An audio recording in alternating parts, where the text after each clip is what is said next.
ఆగు ఏంటి డైరెక్ట్ గా ఇంట్లోకి వెళ్ళిపోతున్నావు? సుబ్బాలా విల్లిదే కదా? ఇల్లిదే గాని మా ఆయనలో ఆవు కాదు, సన్నగానే ఉంటారు. ఇంతకీ నువ్వెవరు? నాను ఇంటి పని మనిషిని. చూడు, పని చక్కగా చేసుకోవాలి. నీ పని నచ్చితే జీతం పెంచుతాను. అలాగే అమ్మగారు. నా కొడుకు హనీ, మా కుక్క హనీ. మీలేట అమ్మగారు, కుక్కకి కొడుక్కి ఒకే పేరు పెట్టుకున్నాలు. నీకెందుకే, వచ్చిన పని కానీ ముందు. ఒసే తింగరి, బయటికి వెళ్ళాలి. హనీగాని రెడీ చే త్వరగా.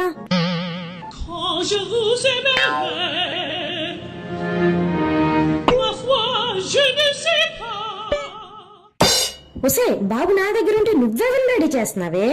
మీలే కదమ్మగారు హనీని రెడీ చేయమన్నాలు.